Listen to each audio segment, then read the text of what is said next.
Hi, I'm Melanie, and this is Unfashioned, a podcast about unraveling what no longer fits and re-wearing what was always real. The last story of the season took me a lot longer to write than I had expected. I had so many ideas about what it should be. I started writing one version and crossed out most of it. Then I tried writing from another direction and gave up on that too. At one point, I looked at my notes and I realized I had pages of thoughts and ideas, just small fragments of things I wanted to say, but no clear place to begin. As I sat there trying to disentangle all of the ideas I had for this story, it finally made sense to me.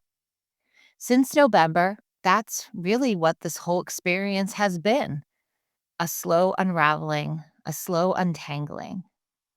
Not the kind where everything suddenly falls apart, but a more softer, slower kind.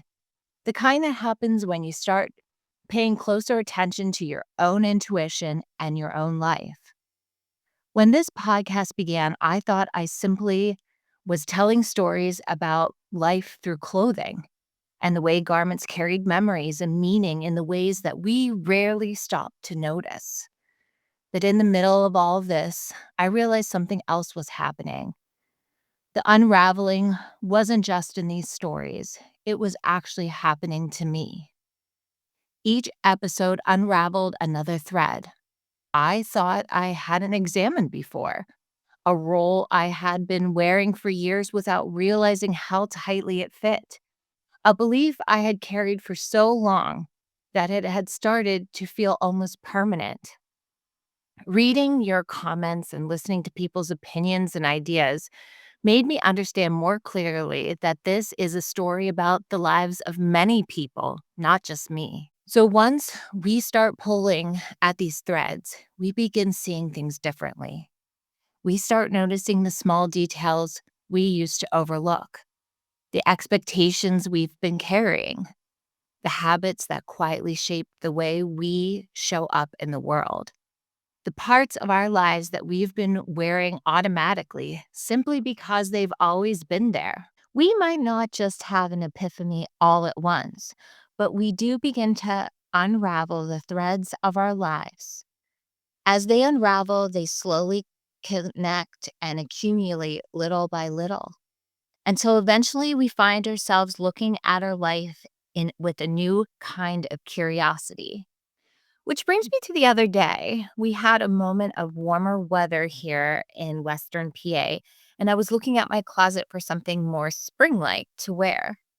If you have ever lived somewhere with real seasons, you know the moment I'm talking about. The weather softens just enough that winter suddenly seems like it's behind you. One afternoon, you open the closet and you realize that the warm, heavy things don't belong anymore. The sweaters that got you through January suddenly feel too warm.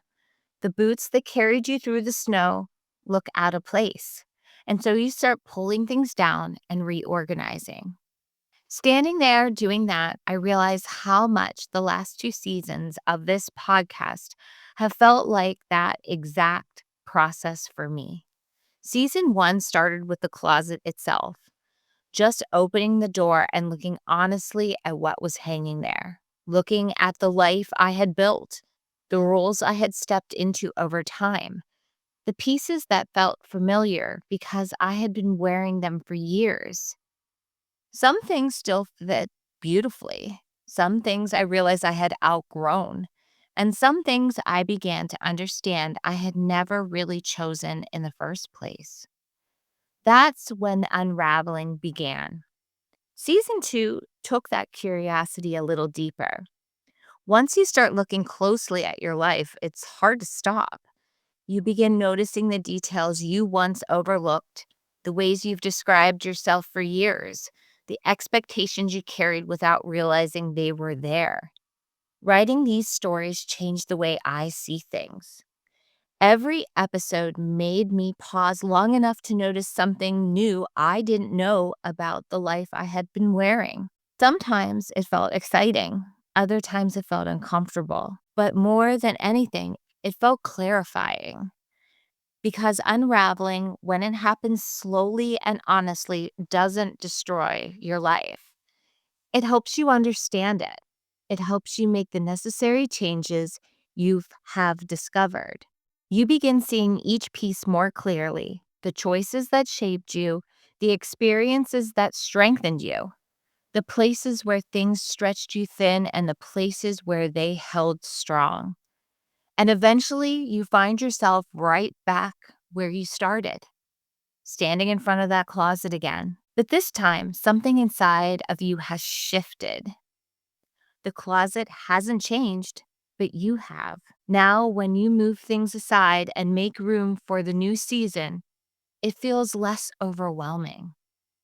You're not trying to hold on to everything anymore. You're simply choosing, keeping what fits the life you're living now, letting go of the pieces that don't move with you anymore, and appreciating the fabric of the life you've built along the way. That's what unraveling has been for me. Not pulling everything apart, just paying closer attention, understanding the threads, and learning slowly how to wear the life in a way that feels more honest as the seasons change. Before we end this season, I want to leave you with a quiet invitation. Take a moment sometime soon and stand in front of your own closet. Not just the one with clothing in it, but the one that holds the life you've been wearing. Look at it with fresh eyes. Notice what still feels like you.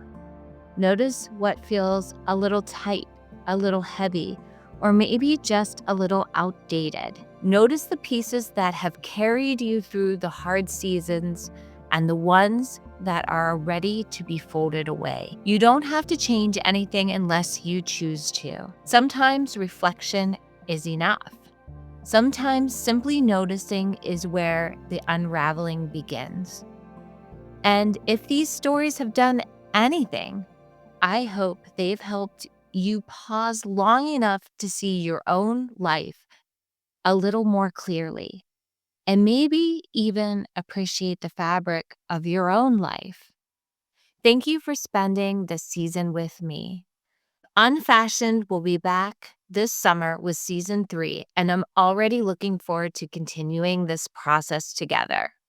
Until then, take care of the life you've been wearing and wear it well.